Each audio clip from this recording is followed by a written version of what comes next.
Das sind wir, Lena und Alex, auf dem Markusplatz in Venedig, am Ende einer ganz besonderen Reise. Eine Reise mit vielen Höhen und Tiefen, im wahrsten Sinne des Wortes. Hier ist unsere Geschichte.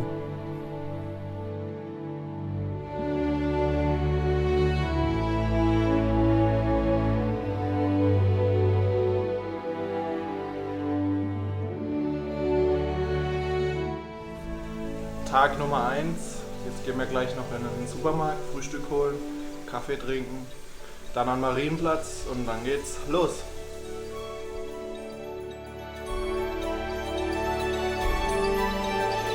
Wir befinden uns auf einer Mission. Wir wollen in 29 Tagen von München nach Venedig wandern. Nur zu Fuß, über die Alpen, keine technischen Hilfsmittel, bei gutem und bei schlechtem Wetter.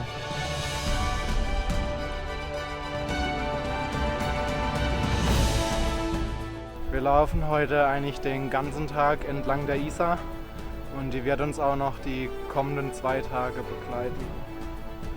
Aber ist schöner als gedacht, die erste Etappe. Wir waren schon nach 5 Minuten eigentlich aus der Stadt raus und laufen hier jetzt entlang der Isar bis nach Wolfratshausen.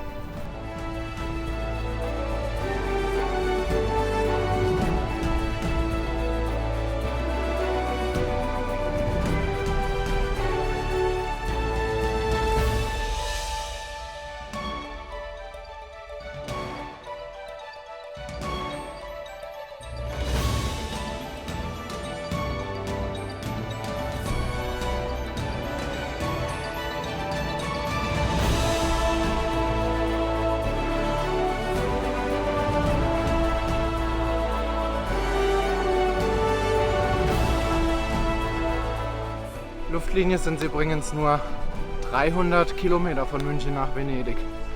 Allerdings, wenn ich mir so die Wege anschaue, kein Wunder, dass es 550 Kilometer am Ende sind. Wir sind jetzt hier in einem Wald und haben irgendwie nicht das Gefühl, dass wir Richtung Venedig laufen.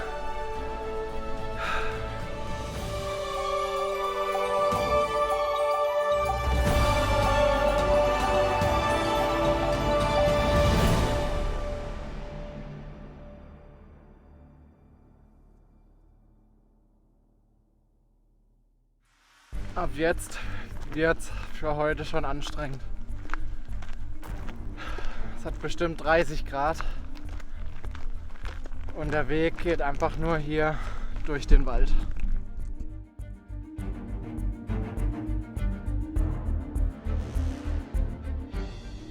Als wir gestern angekommen sind, hat es so ultra geschüttet. Überall um München rum Gewitter ohne Ende. Und heute so ein tolles Wetter. Jetzt weiß ich aber nicht, ob das Glück für uns ist oder schlecht. Weil aktuell brennt die Sonne so richtig. Lena dehnt sich gerade, hat ein bisschen Probleme schon wieder mit ihrer Achillessehne. Das könnte noch zum Problem werden. Mal schauen. –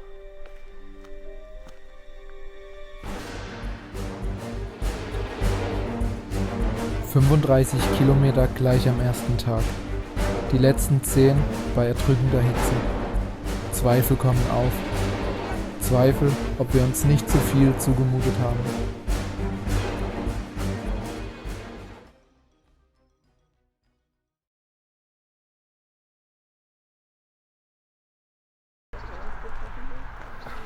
Kaum sind wir aus Wolfratshausen losgelaufen, sehen wir im Hintergrund schon die Alpen hinter uns. Sieht jetzt schon sehr beeindruckend aus, vor allem wenn man bedenkt, dass wir ganz nach da hinten jetzt laufen.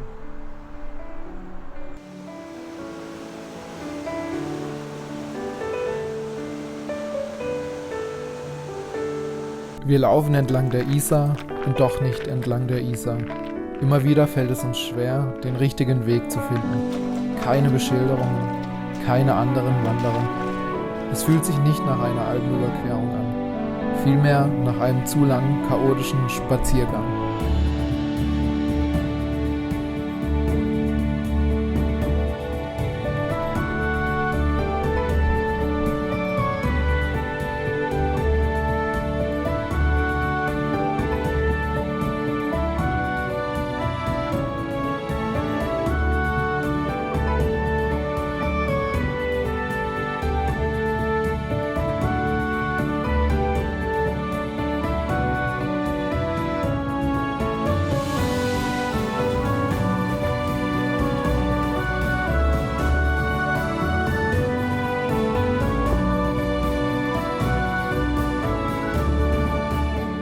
erste Bank am heutigen Tage haben wir jetzt mal genutzt, um unsere zweite Pause einzulegen.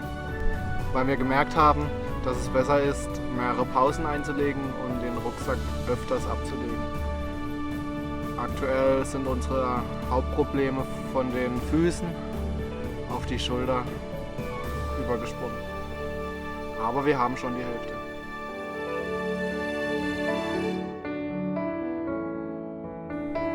Eigentlich sind wir der Zivilisation noch so nah. Doch fühlen wir uns jetzt schon mit der Natur verbunden. Keine Menschen, nur Vogelgezwitscher und Stechmücken. So langsam stellt sich die Frage, heißt es nicht Trampelpfad und nicht Traumfahrt?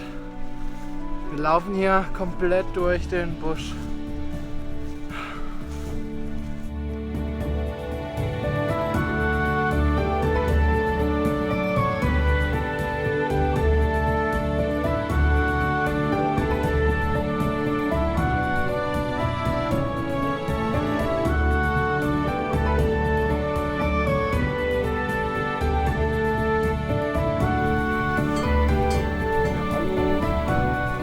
So langsam werden unsere Mühen belohnt für den heutigen Tag. Es war auch wieder sehr anstrengend, aber jetzt so langsam, wo wir in Richtung Berge laufen, Richtung Alpenvorland, wird es wirklich sehr schön von der Landschaft her.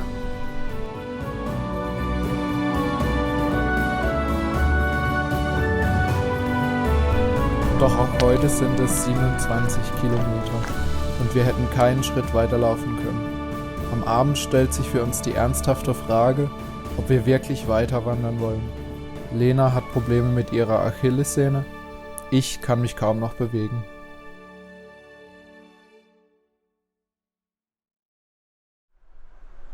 Das allmorgendliche Ritual für Lena, dehnen, damit sie ihre Achillessehnenprobleme irgendwie in den Griff bekommt. Heute ist die erste Bergetappe, 24 Kilometer. Mal schauen, ob wir das auch so gut hinkriegen. Je nachdem müssen wir eine Bahn den Berg hochnehmen. Einfach auf Weitsicht, dass wir überhaupt irgendwie imstande sind, später die ganze Tour überhaupt nach Venedig zu bewältigen.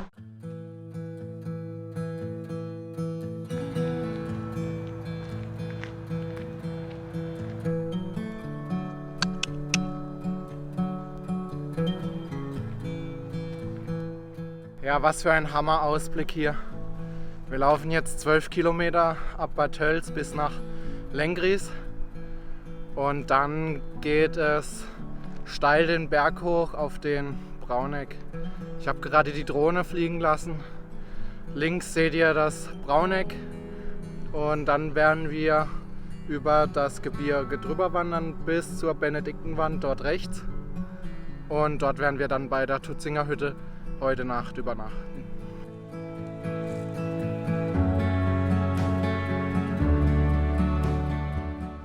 Wir laufen jetzt entlang der Isar, direkt entlang der Isar.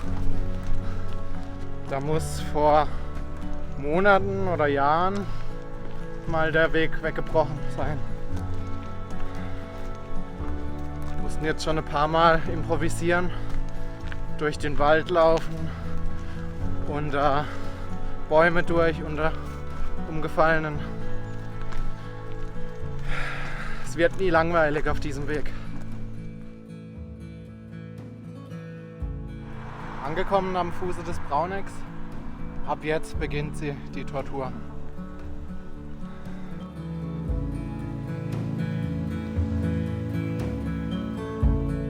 Gerade eben ist uns eine Frau entgegengekommen, runterlaufend. Einziger Kommentar war, es wird noch steil. What? Es war dort schon mega steil. Aber jetzt so langsam merken wir, was sie gemeint hat. So ein bisschen der Ritterschlag. Also ich glaube, wenn wir heute den Tag geschafft haben, dann ist alles andere auch irgendwie drin. Was für eine Aussicht.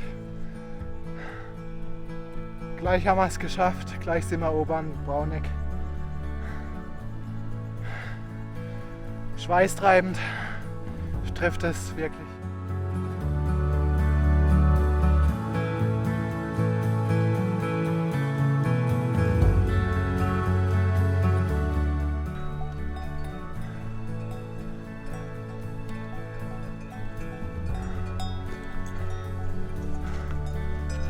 Endlich sehen wir die Alpen. Hier im Hintergrund sind sie. Mega beeindruckend und so befriedigend. Nach diesem langen Aufstieg jetzt dieser Anblick. Wahnsinn. Wahnsinn, endlich.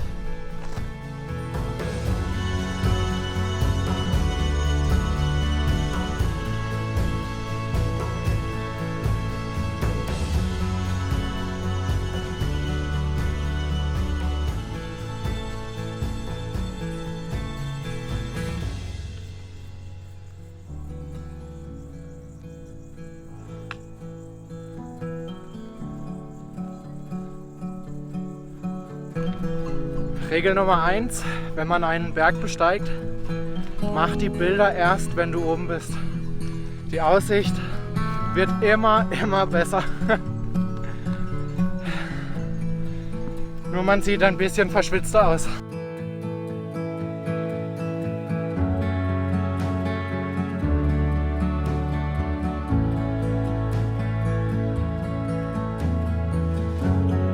Der Tag zieht sich. Wir haben die heutige Route total unterschätzt.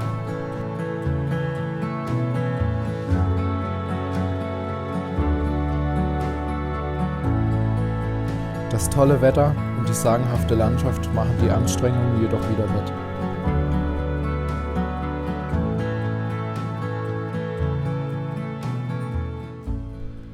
Wir sind jetzt in wenigen Minuten an der Tützinger Hütte. 25 Kilometer heute waren gefühlt die längste Tour. Um 8:30 sind wir los. Jetzt haben wir es 7:45, glaube ich. Wir sind tatsächlich über die Achselköpfe gelaufen.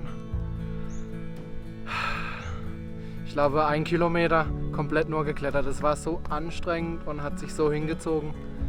Jetzt sind wir einfach nur froh, wenn wir in die Tützinger Hütte kommen.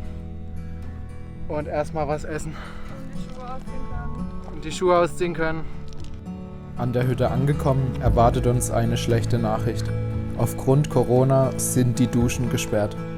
Nach dem anstrengenden Tag haben wir aber keine Kraft mehr, uns allzu lange über die Umstände aufzuregen.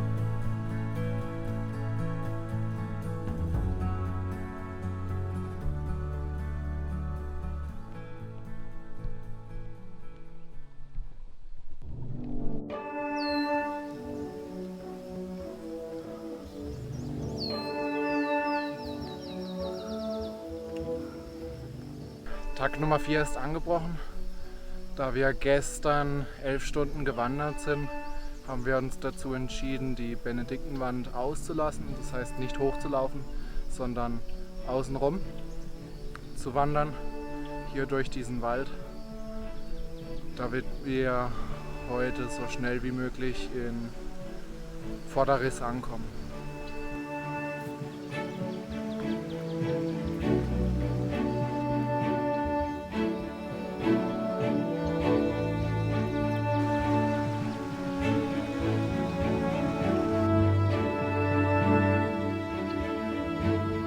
Bis Jachenau, etwa auf der Hälfte der heutigen Strecke, ist unser Weg sehr mühsam.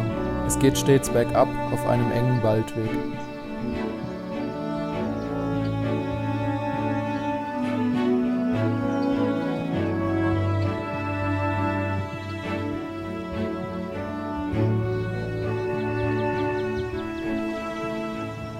Wir merken mehr und mehr, dass sich unsere Körper an die Anstrengung gewöhnt. Allerdings an die Hitze haben wir uns noch nicht gewöhnt. Eine Ironie des Schicksals, dass wir genau diese Hitze und das schöne Wetter in den kommenden Tagen schwerlich vermissen sollten.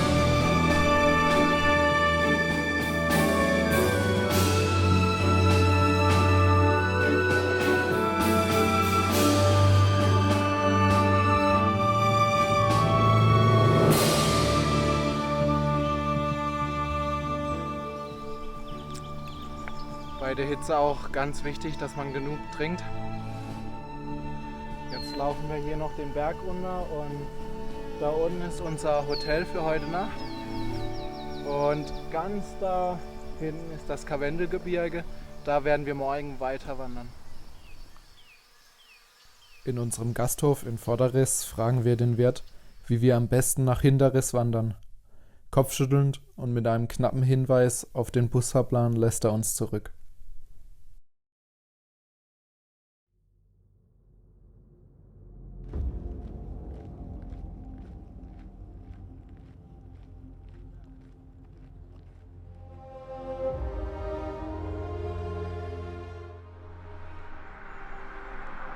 Zwölf Kilometer sind es von Vorderriss nach Hinterriss und hier überschreiten wir jetzt auch endlich die deutsch-österreichische Grenze und hoffen, dass wir in Österreich weniger Corona-Beschränkungen auftreffen werden.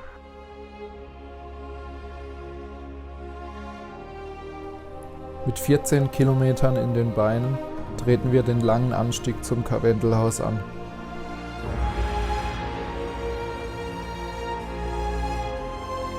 Bei unserer zweiten Pause des Tages spüren wir die ersten Regentropfen unserer Reise und packen sicherheitshalber unsere Regenmontur aus.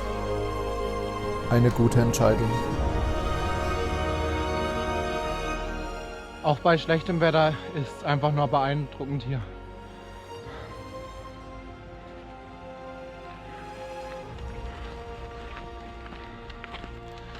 So langsam tröpfeln die ersten Regentropfen unserer Tour auf uns. Jetzt hat es uns erwischt. Von der brütenden Hitze gestern fängt es jetzt so richtig an zu regnen. Aber irgendwie hat es trotzdem was Mystisches jetzt gerade hier im Wald. Und jetzt fängt es an. Oh je. Und jetzt geht es erst hoch auf den Berg. Oh.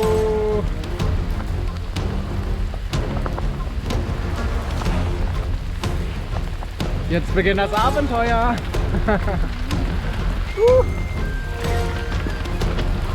Genau der richtige Weg hier.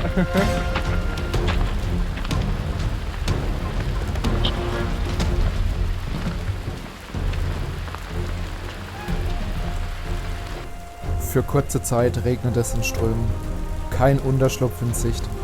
Volles Vertrauen in unsere Regenhülle für den Rucksack.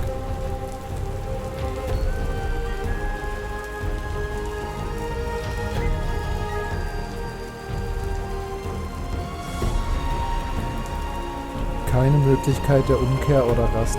Wir versuchen so schnell wie möglich zur Hütte zu kommen. Der Gedanke an die warme Stube treibt uns an.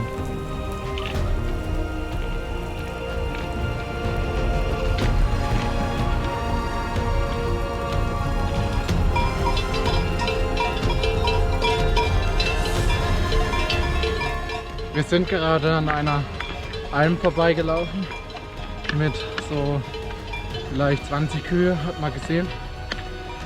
Stehen alle still, aber von den Glocken hat sich so angehört, als würden die sich wie wild bewegen. Das war total verrückt. Und dann noch mit der Szenerie im Rücken. Sieht echt mega schön aus. Und auch hier diese Häuslein. Und keine Menschenseele irgendwo. Keine Touristen. Keine Wanderer, aber das liegt vielleicht auch am schlechten Wetter. Endlich hört es auf zu regnen. Zeit für eine kurze Pause, um uns für die restlichen Höhenmeter zu stärken.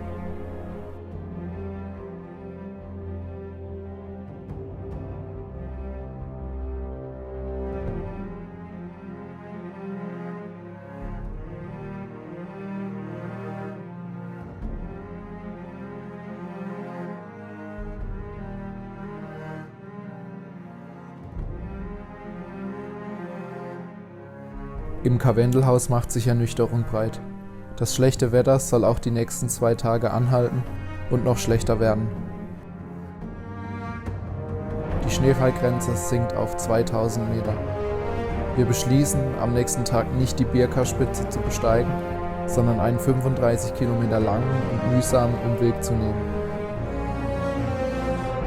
Das erste große Highlight fällt ins Wasser.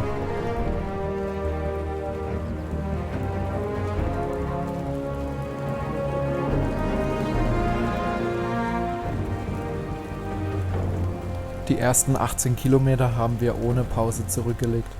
Es regnet. Alles an uns ist nass. Die Zweifel kommen wieder hoch.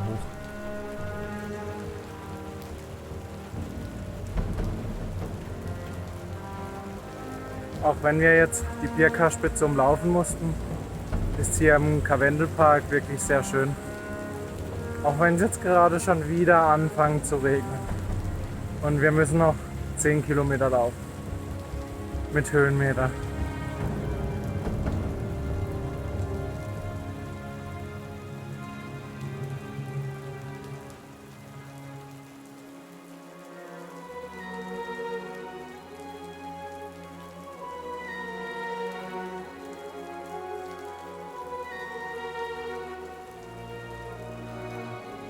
Die behutsam aufeinander gestapelten Steine wirken majestätisch und nicht von dieser Welt. Hier treffen die Bezwinger der Birka-Spitze auf die Isar.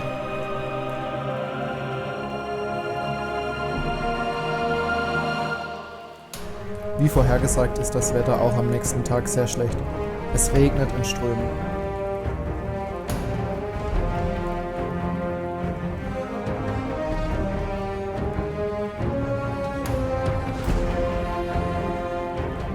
Die Wanderer, die mehrere Tage auf der Halleranger Alm eingeplant haben, beneiden uns nicht um unsere heutige Etappe. Vielmehr bekommen wir Mut zugesprochen und Lena einen Regenponcho.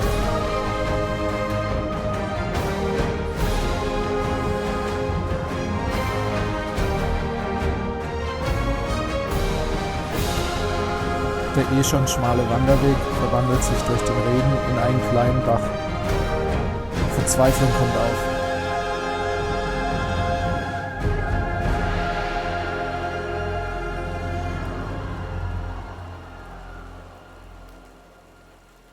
In Wattens im Inntal, östlich von Innsbruck, können wir abends unsere Akkus wieder aufladen. Gemütliches Hotel, leckere Pizza und die Schuhe trocknen. Die Vorfreude auf die nächsten Tage ist groß. Der Wettergott wird sich für die vergangenen 3 Tage revanchieren.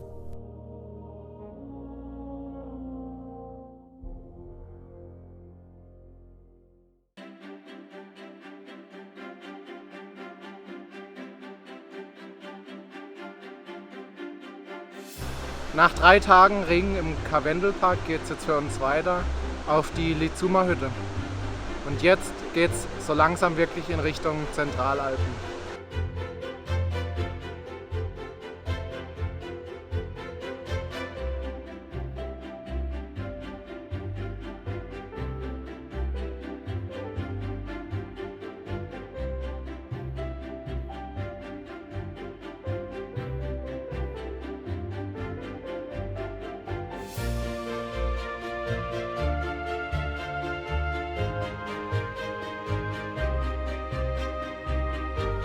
Unser heutiges Ziel liegt in einem Militärsperrgebiet. Drumherum wird die Natur komplett sich selbst überlassen. Keine Hotels, keine Straßen. Unendliche Ruhe. Wenn nicht gerade Schießübungen gemacht werden. Die Lizuma-Hütte liegt wunderschön abseits des Militärsperrgebiets. Der nächste schwere Anstieg auf unsere Route ist keine 10 Minuten weit entfernt.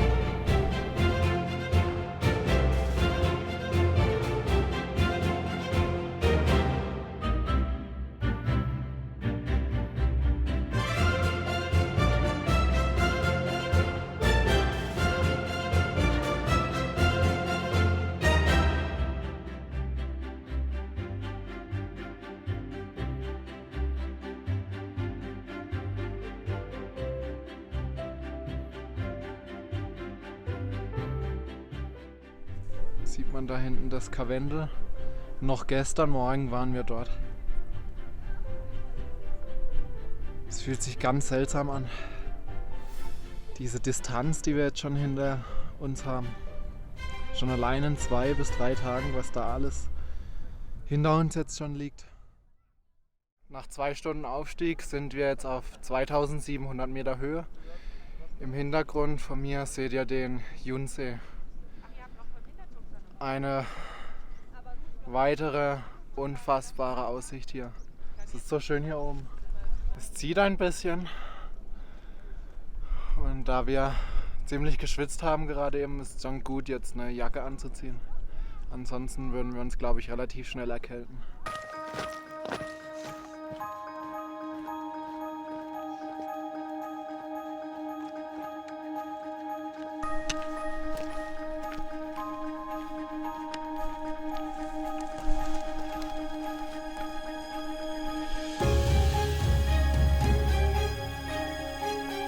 Im ganzen Militärsperrgebiet war das Fliegen von Drohnen verboten. Zu schade. Kaum über der Grenze hatte ich also einiges nachzuholen.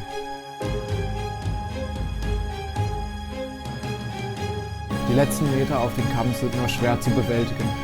Wir rutschen wegen des losen Gerölls immer wieder ab. 2 Schritte hoch, einer runter. Die Tuxer Alpen. Gigantisch türmen sie sich vor uns auf. Von Weitem sehen sie unüberwindbar und unerreichbar aus mit ihren weißen Berggipfeln. Bei genauerem Hinsehen erkennt man jedoch ein riesiges Skigebiet, von Menschen erbaut. Bei der anmutenden Schönheit nur leicht nachzuvollziehen, dass hier jährlich tausende Menschen ihren Urlaub verbringen wollen. Ab hier schlängelt sich unser Weg entlang dem Hang, stets bergab. Es ist ganz gut, dass wir schwindelfrei sind.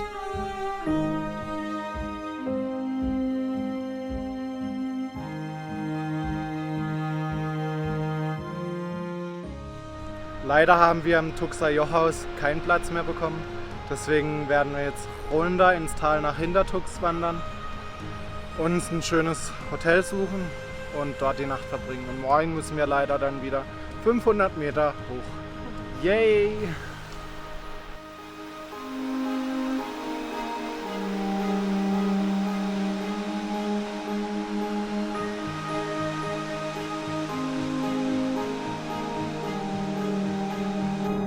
An diesem Morgen begegnet uns die Schattenseite dieser wunderbaren Gegend. Massen an Touristen und Familien verbringen hier auch ihren Sommerurlaub. Glücklicherweise führt uns unser Weg schnell abseits ihrer Pfade.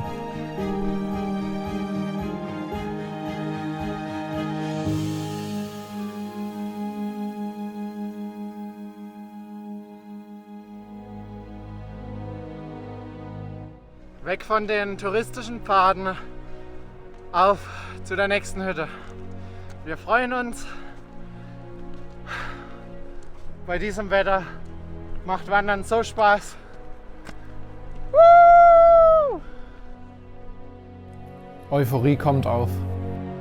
Auch wenn die heutige Etappe mit 1500 Höhenmetern wieder enorm fordernd ist, können wir nicht anders als gut gelaunt sein. Wir fühlen uns angekommen. Angekommen in den Bergen.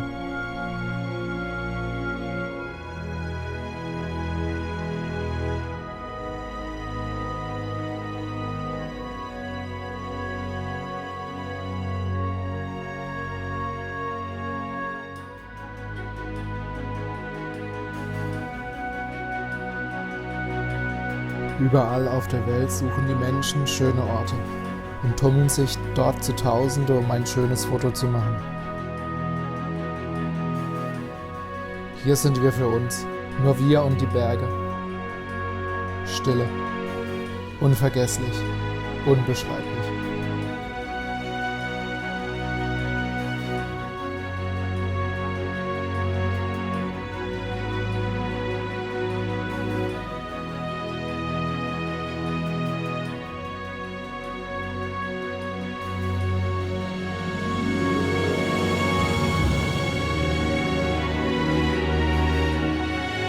Innerhalb weniger Kilometer verändert sich die Landschaft rapide.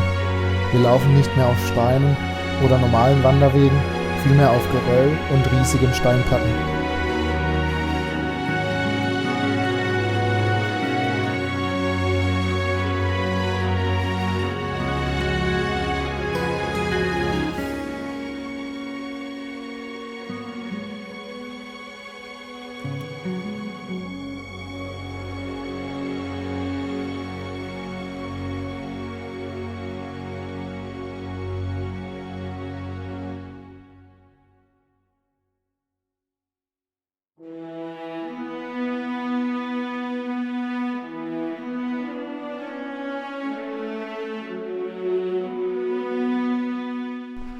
Heute haben wir erst 800 Meter Aufstieg Und dann geht es 1600 Meter runter. Dafür sind wir heute recht früh aufgestanden. Es ist zwar noch frisch, aber bei dem Aufstieg schwitze ich schon wieder natürlich. Und die Aussicht, der Wahnsinn.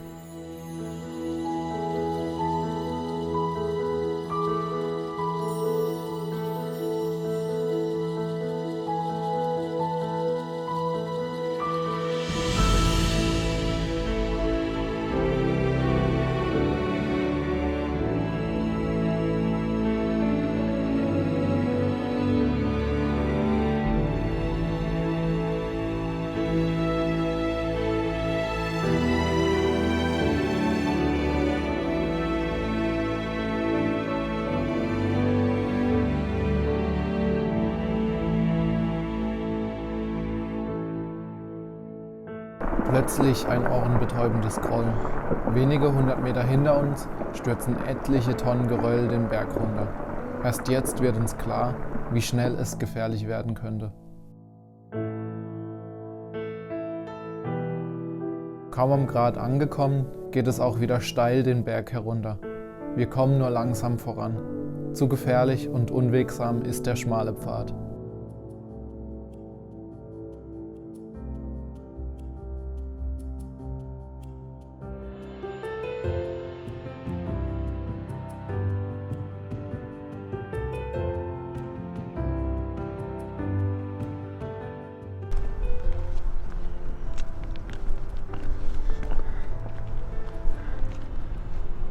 Ganz da oben gerade die Drohne geschrottet. Eine Woche lang keine Drohnenaufnahmen. Allzu lange beschäftige ich mich damit nicht. Wir sind vom Weg abgekommen. Ohne GPS wären wir verloren.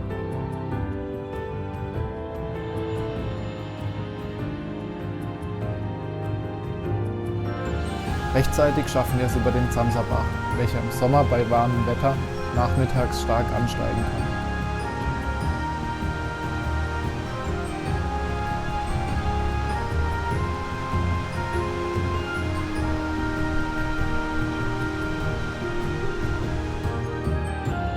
Aufgrund der Hochsaison lassen wir die Friesenbergschade links liegen. Unser alternativer Weg geizt aber auch nicht mit schönen Aussichten. Auch den Domenikusee umlaufen wir. Angesichts der vielen parkenden Autos geht uns das leichter über das Herz.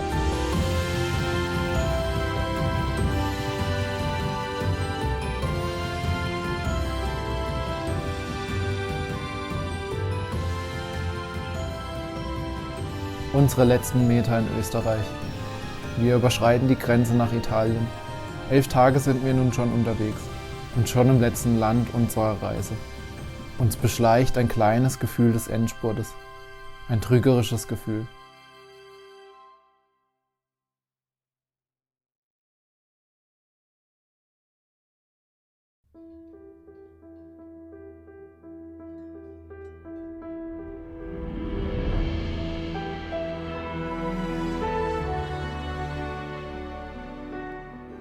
Die heutige Route hat es wieder in sich. In 4 Stunden zunächst 1500 Meter hoch und die nächsten 4 Stunden geht's bergab. Nicht leicht bergab, sondern schon wieder relativ steil. Insgesamt sind wir heute 8 Stunden unterwegs, wahrscheinlich mit Pausen eher 9. Aber bei der Aussicht macht das Spaß.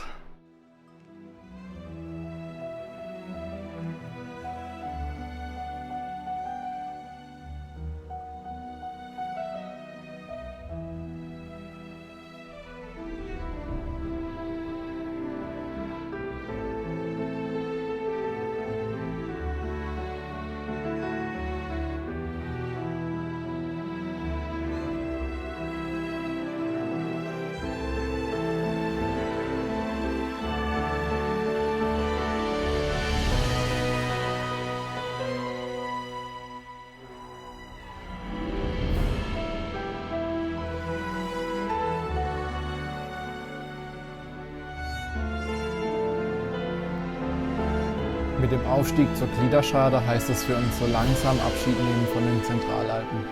Zugleich sehen wir weit am Horizont bereits die Dolomiten.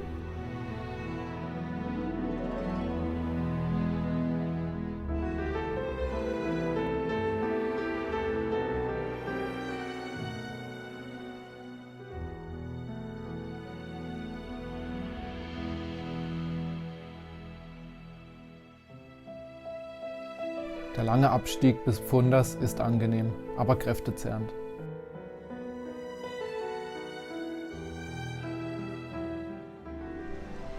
Gerade haben wir das erste Mal so richtig eine Mittagspause einlegen müssen.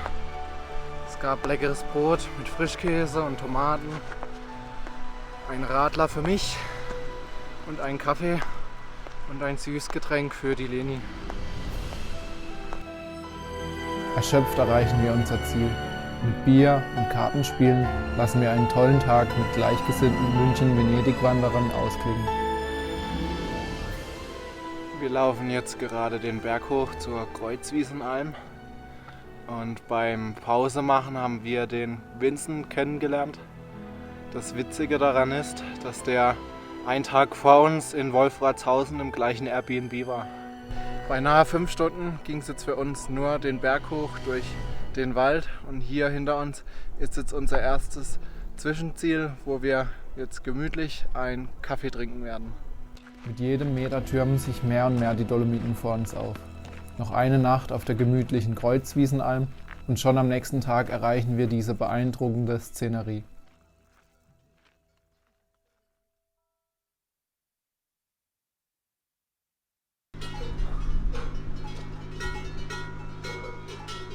Hier haben wir heute Nacht geschlafen.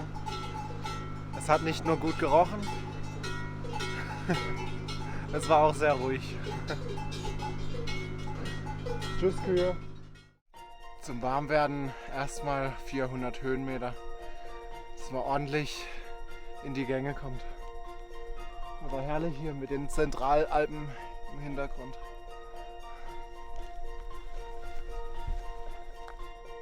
Und das sind sie, die Dolomiten. Was für eine Aussicht mal wieder.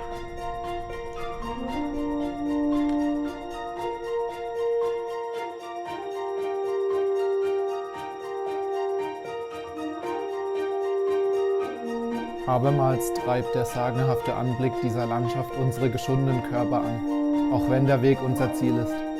Venedig ist das große Ziel.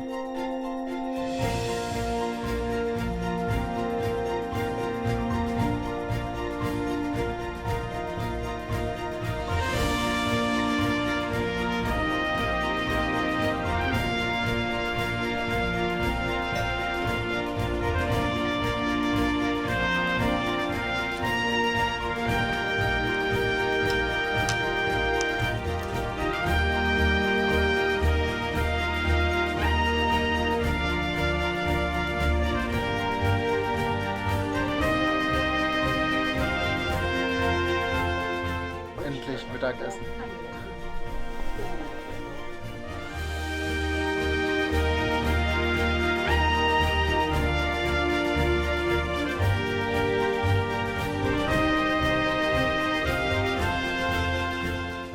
Die letzten Tage hatte ich Probleme mit meiner Ferse, aber bis jetzt ist heute wieder alles gut.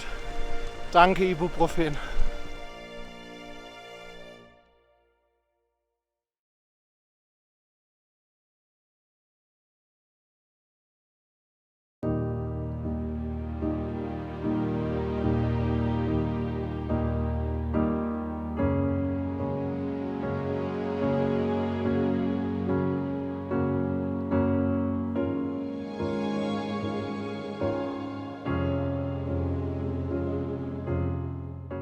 Heute haben wir eine verhältnismäßig kurze Etappe vor uns, aber das erste Mal über einen Klettersteig. Mal schauen.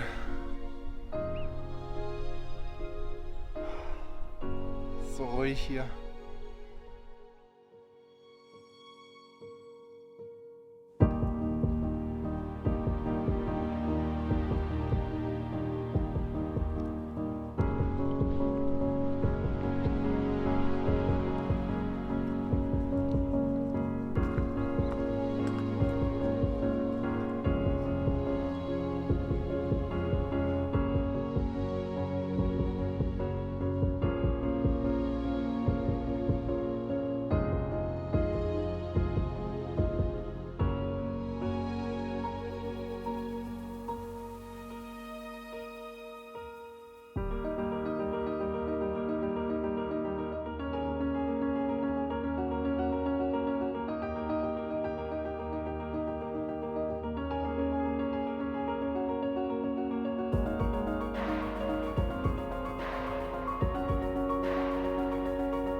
Das Sella-Plateau. Wie ein riesiges Raumschiff überragt es die Umgebung drumherum. Auf dem höchsten Punkt thront der Piz Buoy. Zu diesem Zeitpunkt ist es uns nicht bewusst, dass wir in 2 Tagen schon auf diesem Gipfel sein werden. Wir sind überfordert vom Anblick der Dolomiten, diesen fremdartigen Gesteinsformationen. Doch bleibt uns noch einige Zeit, uns an sie zu gewöhnen.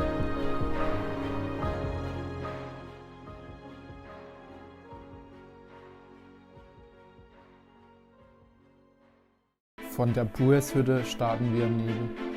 Wir haben beide nicht gut geschlafen. So passt das Wetter auch zu unserer Stimmung. Irgendwie bedrückend.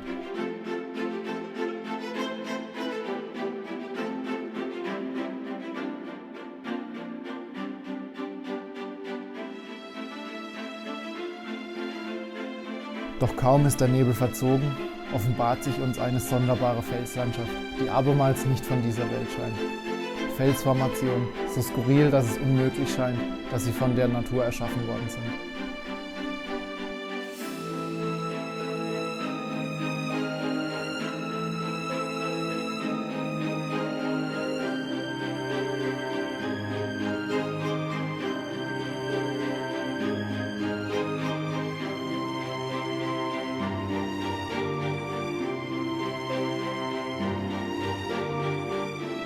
Kaum ist das Wetter besser, kommen uns hunderte Touristen entgegen.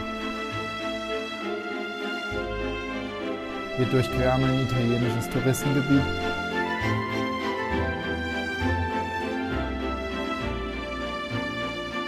Erklimmen einen weiteren Klettersteig und kommen in der gut besuchten Pescador-Hütte an. Am Nachmittag ziehen die Tagestouristen weiter und wir haben das Refugio für uns. Was für ein magischer Ort für eine Hütte.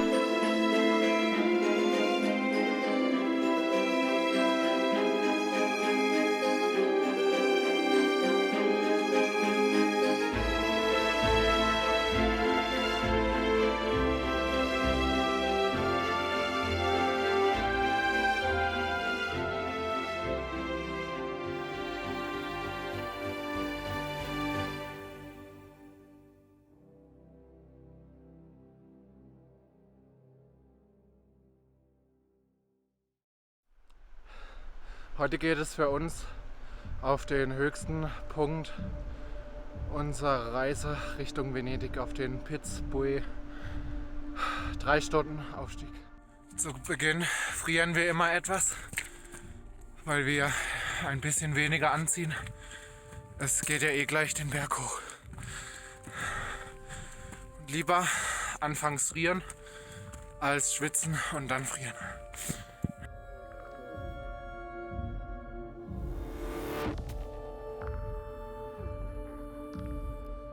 Kletterpartie am Morgen vertreibt Kummer und Sorgen.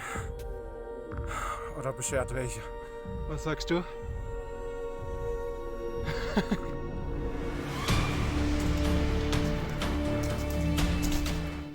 Und da ist er auch schon, der Piz Buoy hier im Hintergrund. Endlich können wir Mütze und Schal benutzen. Hier oben ist schon sehr, sehr kühl. Und zusätzlich fängt es jetzt noch an zu tröpfeln. Hoffentlich kommen wir auch hoch. Es könnte in Strömen regnen und gewittern. Den höchsten Punkt unserer Reise möchten wir uns jedoch nicht entgehen lassen.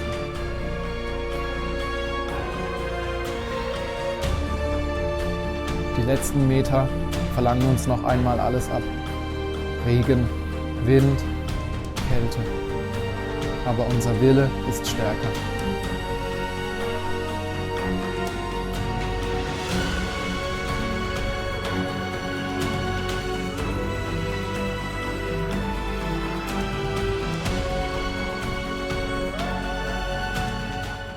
Wir haben es geschafft, wir sind ganz oben. Piz Buoy. Ja, wir haben es hier geschafft auf den Piz Buoy. Im Regen. Dann hat es wieder kurz aufgehört. Jetzt hagelt es, fängt gerade wieder an. Aber schaut mal, was hier trotz allem los ist. Wohlgemerkt bei schlechtem Wetter. Italienischer Massentourismus. Das liegt daran, dass man da unten mit der Gondel relativ weit hochkommt und auch wieder runter und die müssen dann nur noch das letzte Stück, so circa eine halbe Stunde, laufen. Wir schauen jetzt, dass wir runterkommen, weil es ist sehr kalt hier oben. Wenige Augenblicke nachdem wir uns vom Gipfel aufgemacht haben, fängt es heftig an zu hageln. Der ohnehin schwere Weg hinunter wird zu einem gefährlichen Abenteuer. Die Kombination aus Hagel, Regen, Wind und Kälte lassen unsere Hände taub werden. Wir wollen so schnell wie möglich weiter.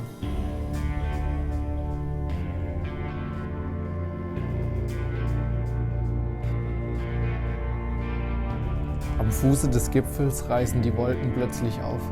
Im Hintergrund eröffnet sich ein beeindruckendes Bild.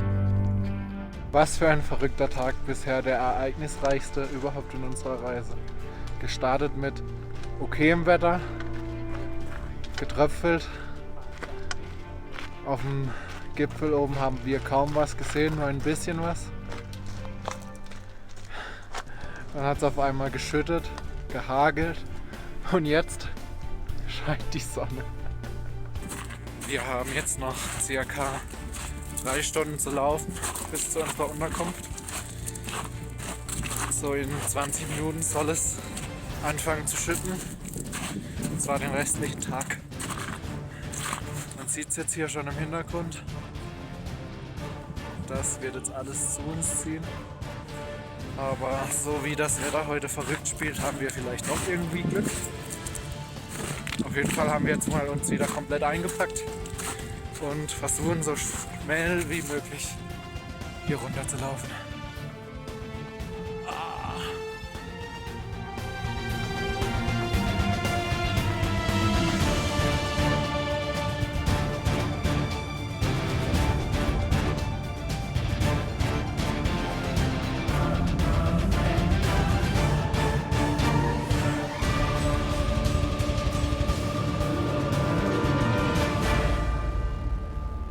Von einem Gewitter wurden wir verschont, doch es regnet durchgängig.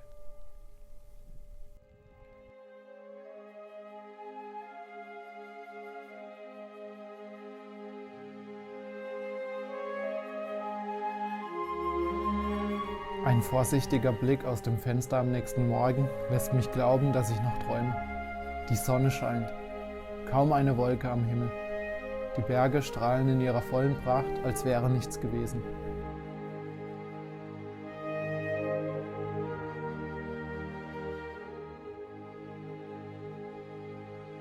Nach dem aufregenden gestrigen Tag wirkt der heutige wie ein gemütlicher Spaziergang. Es geht nur bergab, die Temperaturen sind angenehm.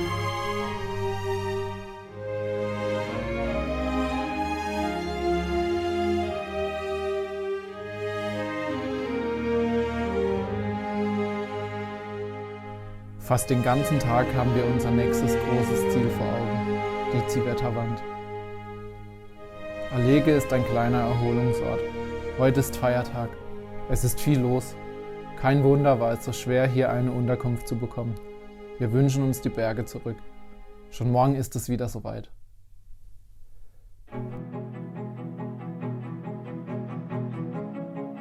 Niemals den Weg abkürzen durch den Wald. Niemals.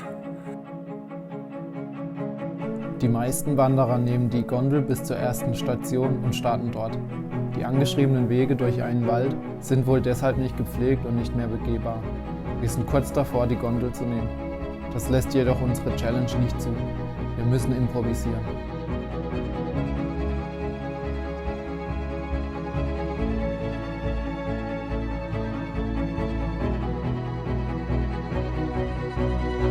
Die erste Hälfte vom Weg von Alege zur Tisi-Hütte war ziemlich anstrengend. Wir sind größtenteils durch den Wald gelaufen, mussten uns den Weg selber suchen und die Aussicht ist aber wieder lohnenswert hier oben. Gestern waren wir hier unten am See, die Leute beobachtet und schon sind wir wieder oben auf dem Berg und genießen unsere Ruhe. Einfach herrlich. Ein steiler Anstieg steht uns bevor. 1 Kilometer mit durchgehend 50% Steigung. Niemand sonst scheint diese Route heute gewählt zu haben. Wir sind alleine und kommen uns vor wie Abenteurer und Entdecker auf einer Expedition. Es gibt einige gefährliche Stellen zu meistern. Aber irgendwie scheint uns nichts mehr aufhalten zu können. Wir ziehen uns hoch von Stein zu Stein. Es ist anstrengend, doch es macht Spaß.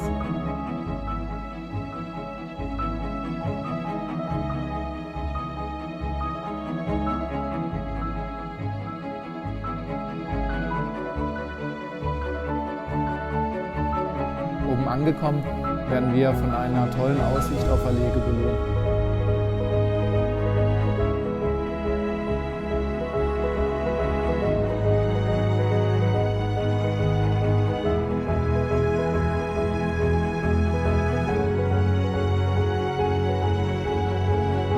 Wir könnten Stunden am Koldeisee verbringen, doch wir müssen weiter. Ein Unwetter zieht auf.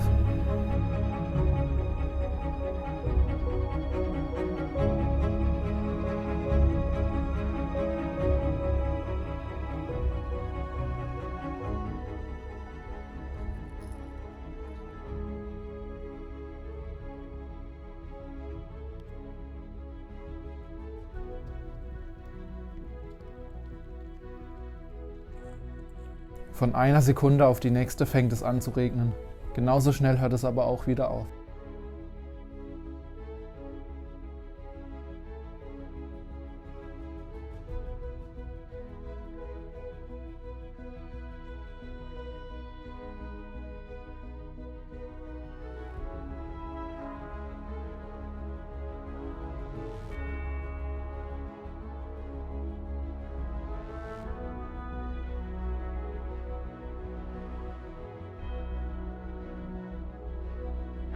Noch gestern sind wir auf die Ziehwetterwand drauf losgelaufen.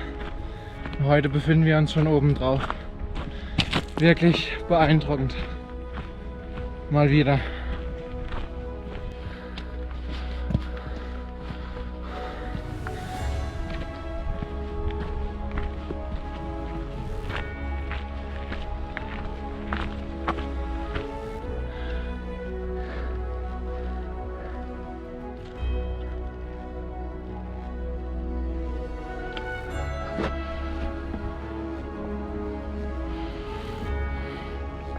Kannst noch. Und wieder die letzten 200 Meter für den heutigen Tag.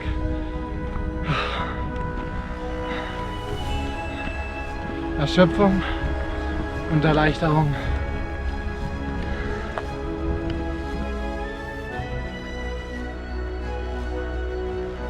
Was uns bei der Tissi-Hütte erwartet, werden wir ein Leben lang nicht vergessen. Die Hütte ist direkt an einem schwindelerregenden Abgrund gelegen. Ein Schritt mehr oder weniger entscheidet über Leben oder Tod.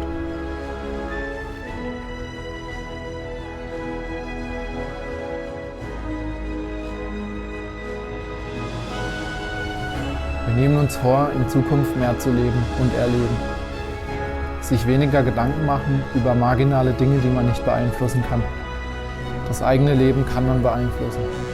Umso wichtiger ist es, es zu genießen. Kann es doch so vergänglich sein. Die Welt ist groß und schön. Wir wollen mehr von ihr sehen. Dafür leben wir.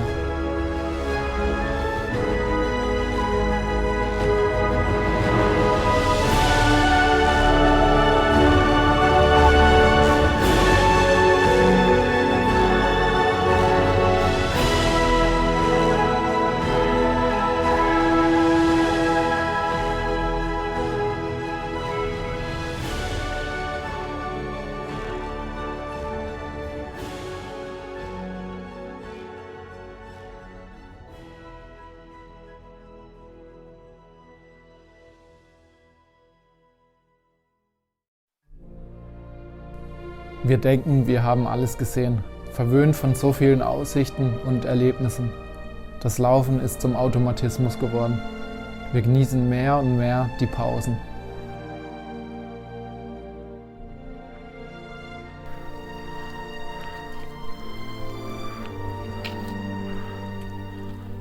Wir müssen uns immer wieder ins Gedächtnis rufen, in welch schöner Natur wir uns noch immer befinden. Das Wetter spielt nach wie vor verrückt. Sonne, Regen, Hitze und Kälte wechseln sich ab. Mit unserer Ausrüstung sind wir dem aber gewappnet.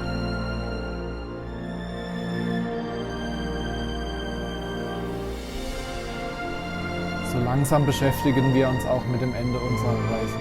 Wie werden wir uns fühlen? Wie sollen wir uns wieder an den Schreibtisch gewöhnen und den ganzen Tag sitzen?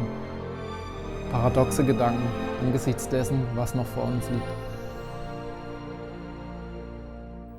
In der Hütte ankommen, duschen, essen, schlafen, weiterwandern. So vergehen die Tage wie im Flug. Beinahe bemerken wir nicht, dass wir nur noch für kurze Zeit in den Dolomiten sind. Der letzte Höhepunkt soll die kurze Wanderung zur Refugio Pian de Fontana sein. Als wollte sich der Wettergott der Dolomiten von uns verabschieden, sind die Bedingungen heute nahezu perfekt. Der letzte schwere Anstieg.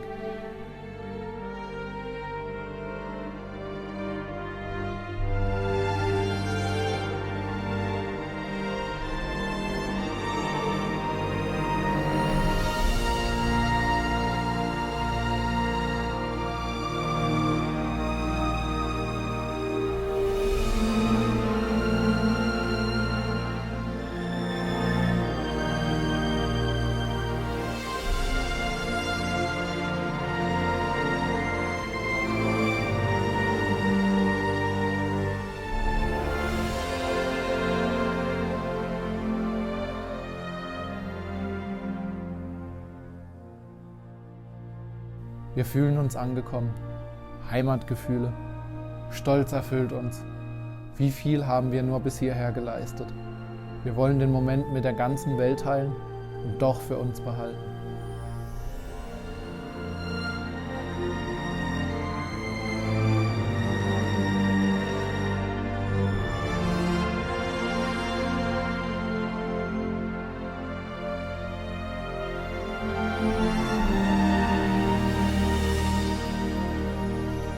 Doch wie im Kreislauf des Lebens muss es weitergehen.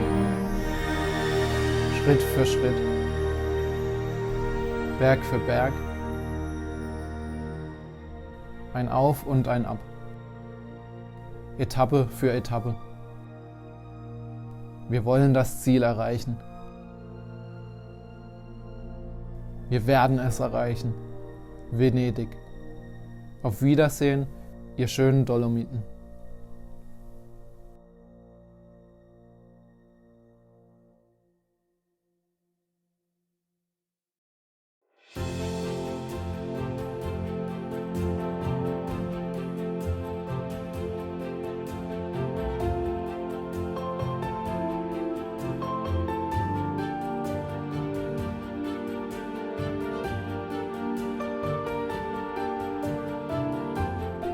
Und so lassen wir die Dolomiten hinter uns. Nach 37,2 Kilometer erreichen wir Belluno.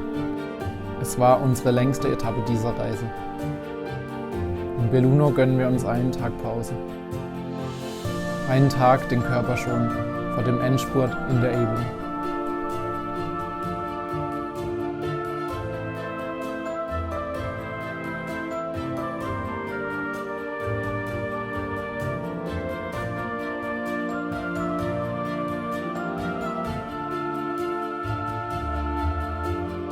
Einen Berg gilt es aber noch zu bezwingen, den Col Vicentin. Nochmal 1000 Höhenmeter, die sich lohnen.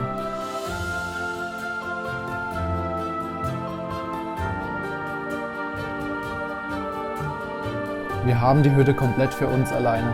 Der Berg umhüllt sich bei unserer Ankunft zunächst in dicken Nebel. Pünktlich zum Sonnenuntergang reißt diese auf und sorgt für einen spektakulären Ausblick in Richtung Belluno.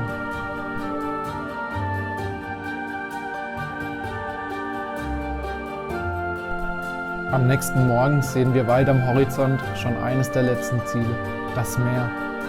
Gleichzeitig wird uns mit dem Anblick bewusst, wie weit unser Weg noch ist. Die wahre Challenge beginnt.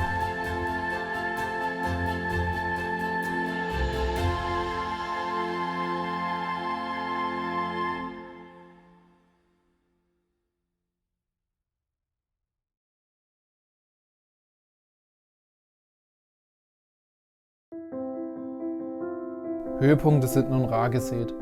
Wir geben uns schnell schon mit einem Weg zufrieden, der nicht auf vielbefahrenen Straßen entlang führt.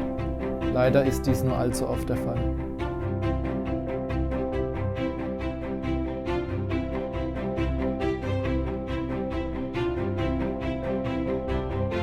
Eine angenehme Abwechslung von den öden Straßen bieten immer mal wieder die Weinreben. Fast so ruhig und friedlich wie in unseren geliebten Bergen. Kleiner und kleiner werden sie, die Dolomiten in unseren Rücken. Die Menschen sind verwundert über uns. Manche fragen, ob wir Hilfe brauchen, andere schauen uns nur ungläubig an. Wir laufen weiter.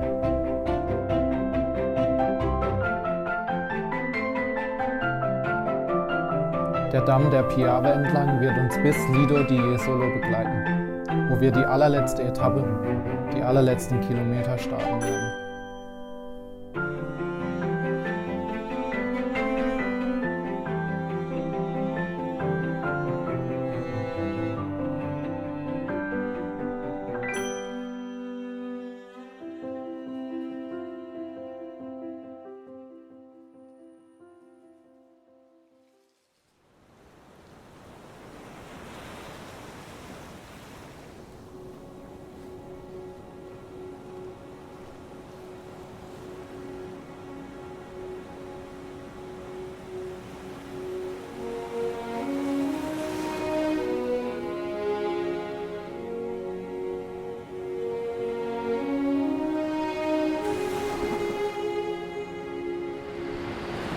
...30 Tage, 580 Kilometer bis ans Mittelmeer.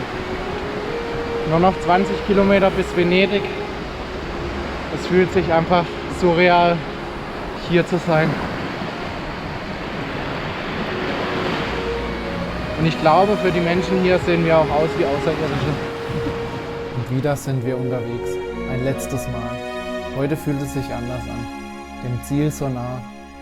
Aufregung mischt sich zu der Erschöpfung, der Müdigkeit, der Erleichterung. Bald haben wir es geschafft. Der letzte Kilometer. Geschafft. Wir sind da. Den Rest können wir nur mit einer Fähre fahren.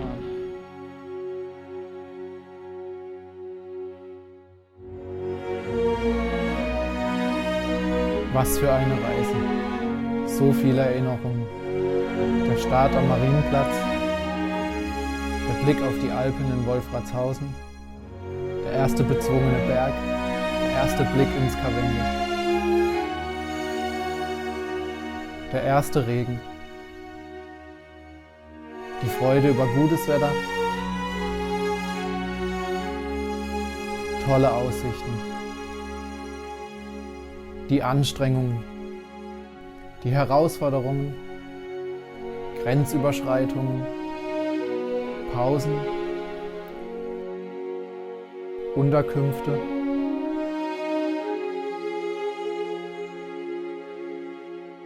einsame Momente, Zuversicht.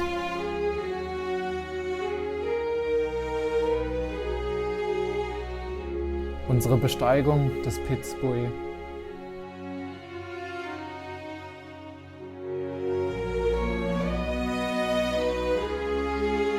Zum Abgrund bei der Tissé-Hütte. Und der grandiose Abschluss.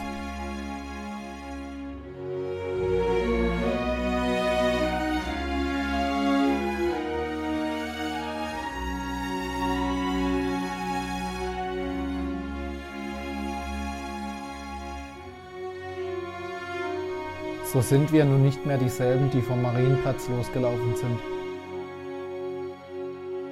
Als Menschen gereift, als Paar gestärkt.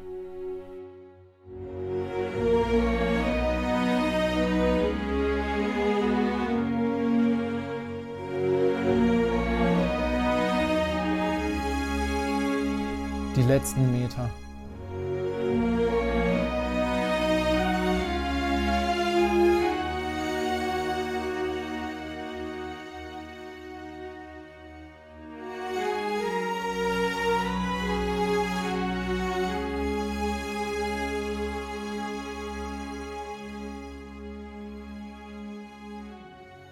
Er wird uns immer miteinander verbinden.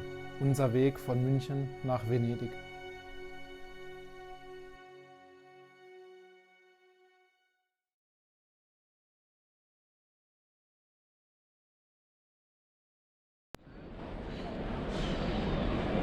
Ja Leute, das war sie, unsere Wanderung nach Venedig. 599 Kilometer, 238 Stunden, 38 Minuten, 22.250 Meter nach oben und 22.750 Meter nach unten. Jetzt gehen wir erstmal in eine Wäscherei, wäschen unsere Wäsche und dann genießen wir Venedig.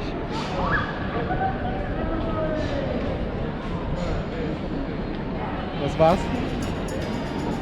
Macht's gut, wir sehen uns zu Hause, bleibt gesund. Ciao, ciao. Luftlinie sind es übrigens nur 300 Kilometer. Luftlinie sind es übrigens... Halt jetzt die Fresse.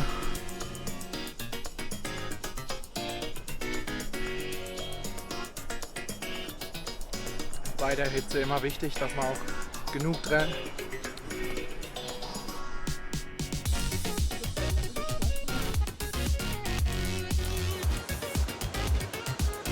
Ein Gruß an den Schneider, also mich. Hallo. Sag ihm auch Hallo.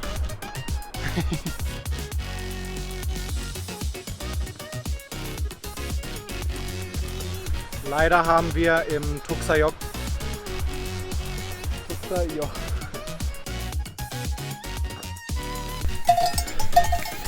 Ja, geh weg. Hallo Kuss.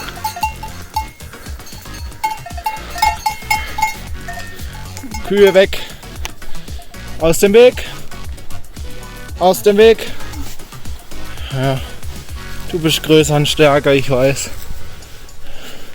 Wie sie so provozierend noch hergucken.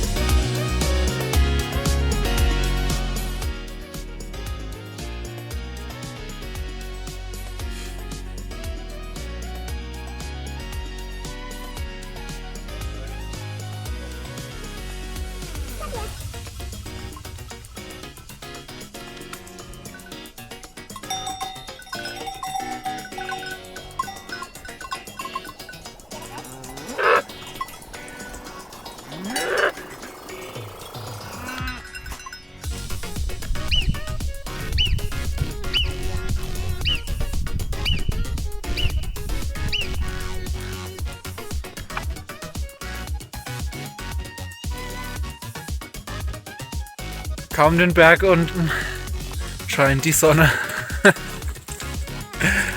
Regen, Hagel, Sonne. Nachher haben wir Sonnenbrand. Lena hat sich eingecremt. Ja. Natürlich habe ich mich nicht eingecremt. Wenn man mal zurückdenkt an die... Warum?